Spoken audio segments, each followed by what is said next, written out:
I watched my brother drop to one knee in front of my fiancée, not at a wedding, not as a joke, but as a test to prove she loved him more than me. What he didn't realize was that single moment it would cost him his family, his reputation, and eventually his mother too. Before we get into this, take a second to like and subscribe, because if you've ever been betrayed by family, underestimated, or treated like you were disposable, this story is going to hit close to home. I've always known my brother Mark was different. Not smarter, not kinder, just favored. Mark is 2 years younger than me. Growing up, he was my mother's miracle baby, her sweet boy, her heart, her excuse for everything that went wrong in our house. If Mark broke something, I was punished for setting a bad example. If Mark failed a test, I was lectured for not helping him study. If Mark hurt someone, I was told to apologize for him. It took me years to realize something was deeply wrong, that I wasn't just unlucky, or sensitive, or dramatic. I was the scapegoat, and Mark was the golden child. But this story doesn't start in childhood. It starts with a woman named Jen.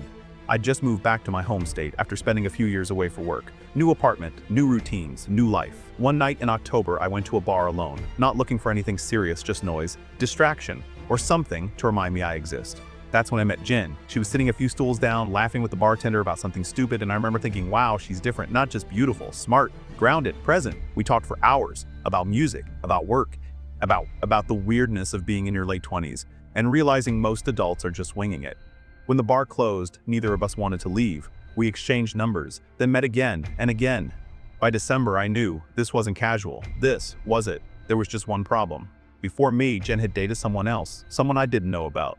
Someone who at the time lived in the same city she did. My brother, Mark. They dated for about a month the year before while I was living out of state. He broke things off because, in his words, he got bored and wasn't ready to settle down. I didn't know she existed back then, and she didn't know I existed either. By the time I brought Jen home for Christmas and showed my parents her photo, I was already falling in love. That's when Mark saw her face and lost his mind. We were sitting around the table, plates half empty, conversation casual. My mom asked to see pictures of Jen. She passed my phone around, smiling until it landed in Mark's hands. His face changed instantly. "What the hell is this?" he snapped. I laughed nervously. "That's Jen, my girlfriend." He slammed the phone down.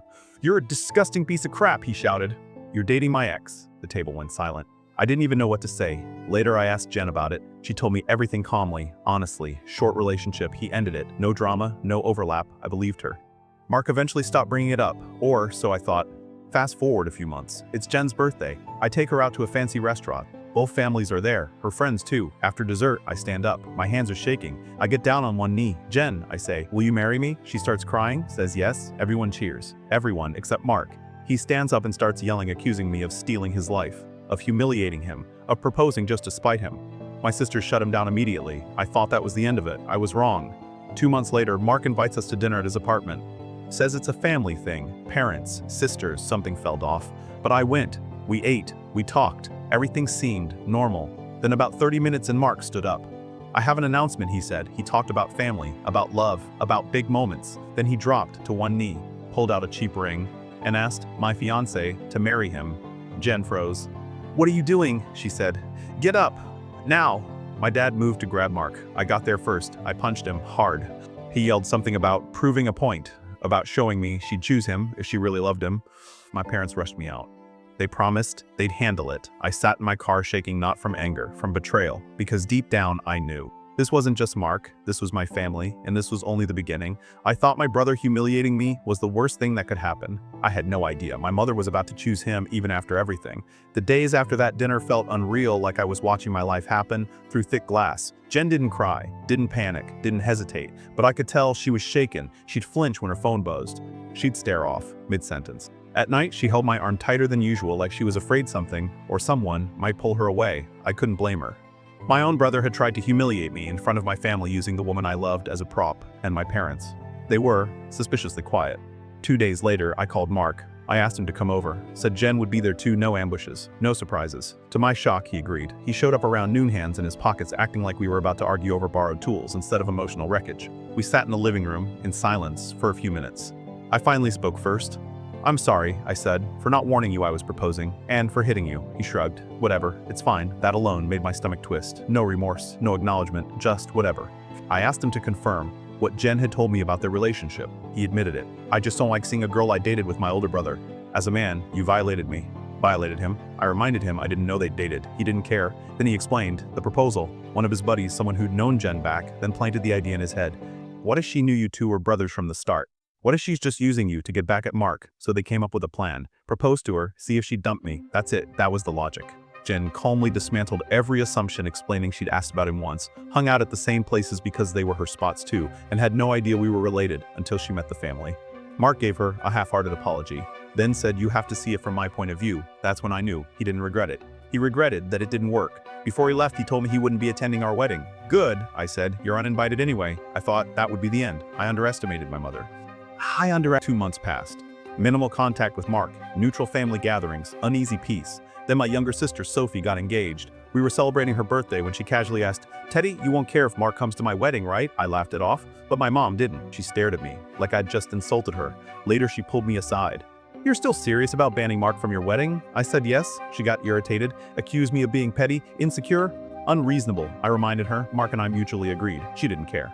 "This isn't the time," Sophie snapped, stepping in. "This is my night." Mom backed off barely. That was the moment I realized something dark. She wasn't upset because Mark was hurt. She was upset because she was uncomfortable. A few days later, my mom showed up unannounced. Sat at my kitchen table like she owned it.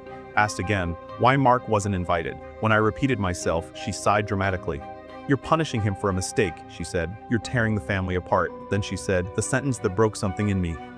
"If Mark isn't invited, I won't come either." I didn't raise my voice, didn't argue. I just said, "Then throw your invite away. I'm not begging." Her face twisted not with sadness but rage. She stormed out. Within hours, my phone blew up. Relatives, cousins, family friends, and all saying the same thing. "Just invite him. Be the bigger person. Keep the peace." Jen started getting messages too. My mom tried to use her as leverage. Jen ignored every single one. Soon it wasn't just my mom. Her entire side of the family decided not to attend. My dad stayed neutral, which somehow hurt worse. My sister stayed with me. Jen's family stood firm. We downsized the venue, and I thought, at least it's over. It wasn't. 2 weeks later, my mom showed up again. Said she wanted to clear the air. Jen made her a plate, sat politely.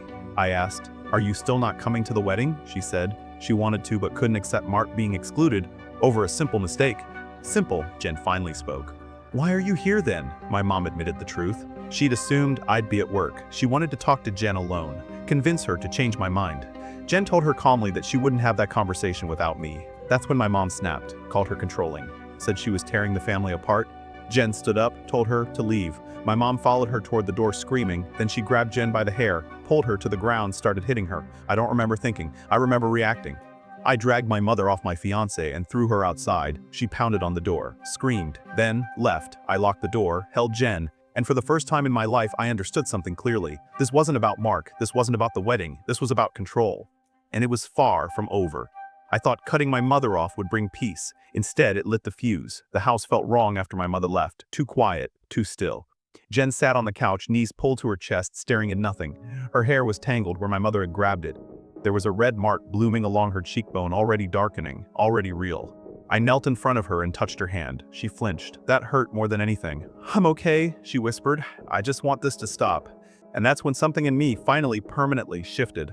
Was foremost of my life. I'd been trained to endure, to explain, to forgive, to shrink. But this wasn't about me anymore. This was about the woman I loved and the family I was building. That night, my sisters came over. So did Jen's mom. They held her, cried with her, raged for her. When the house finally emptied, I asked the question I'd been avoiding. "Do you want to call the police?"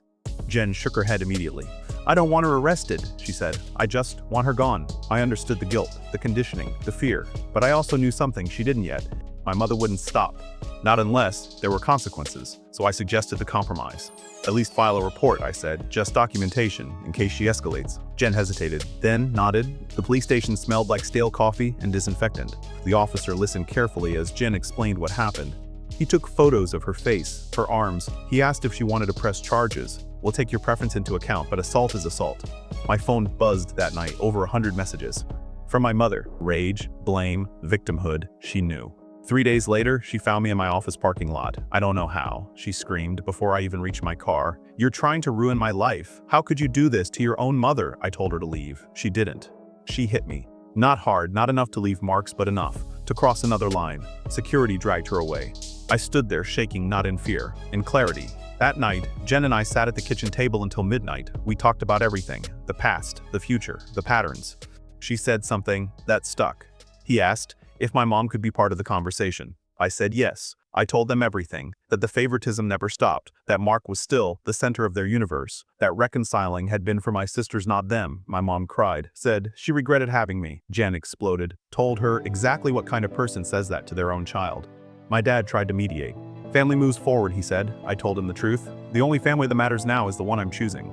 Then I blocked them both. I wrote one last message to the entire family. I explained everything, linked the posts, laid out the facts, uninvited everyone except my sisters, my aunt, and my uncle. When I hit send, I broke down. Jen held me and whispered, "We're going to be okay."